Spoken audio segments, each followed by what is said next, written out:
da wannan ne ma yasa zan ƙara tunatar da ku cewa wato akwai waɗansu abubuwa na matsaloli na yara da suke yin uququl walidain wanda asalinsa iyayen ne suka jawo.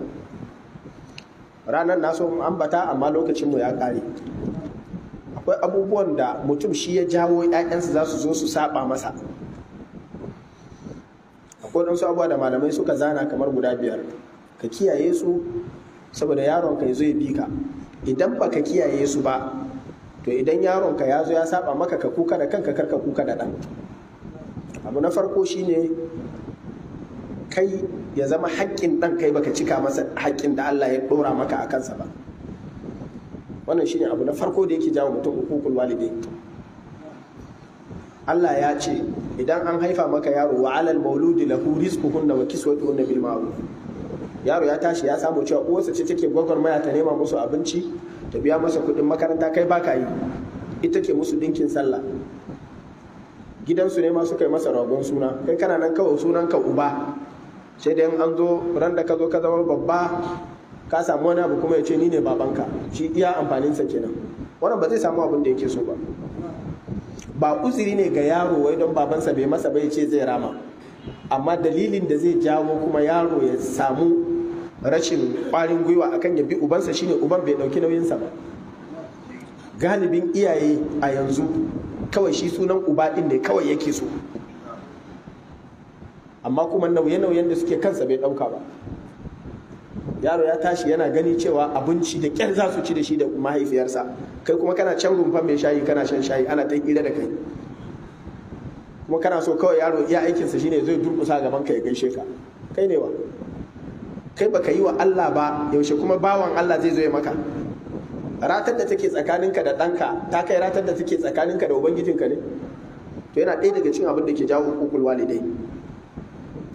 Abu na biyu shine sakaci akan ibada. Yaro yakan rena ubansa idan ya samu ubansa bai damu da addini ba, musamman in yaron shi addini ya dame shi, ba zai taba ganin girman uban ba. Yana ganin ubansa yana shan taba a hanya, ta ya zai don Allah ya rika ganin darajar wannan uban? Yana ganin ubansa ya girma amma za ka ji shi yana magana da 'yan mata 'yan ƙananan yara sun rerena shi. Yana ganin ubansa yana chatting da 'yan mata. Duk haka waɗansu suke turowa ce ga halin da babana yake ciki. Yana ganin ubansa duk wani wuri na sharholiya da shirme gashi tsoho amma tsohon banza, bai kula da sallah ba, zai wuce shi ya je sallah ya je dawo, uban kuma yana zaune a nan suna ta hira. Ta za a wannan ɗan ya ji girma da Allah yake faɗa a nan? Ai sai dai kawai aya ta malamai su tabbara su sa shi dole ya, amma shi kan bai ji alamar kamar da wannan uban da yake yi ba. Saboda haka kai daga cikin abin da mutum yake jawa 'ya'yansu zo su raina shi shine sakaci da addini. Duk wanda ya rike addini to shi kuma Allah zai sa a rike shi kuma a girmama shi. Yana daga cikin abin da ke jawo wannan shine rashin yi wa yaron tarbiyya ta addini. Ya zama shi kawai a duniya kawai ya sani, a kai yaro turai, a kai yaro ina, a biya masa kuɗin makaranta, a kai ko ina, amma ba zai damu da yi islamiya ba, bai damu ya hadda Qur'ani ba, bai damu ya rinka sa shi ya rika zuwa da shi ya rika tura shi abuwa na masallaci na makarantar islamiyya. Donan ba ruwansa, duk wata harka ta addini shi kawai yaron sa ya zama dan gaye, ya zama dan boko.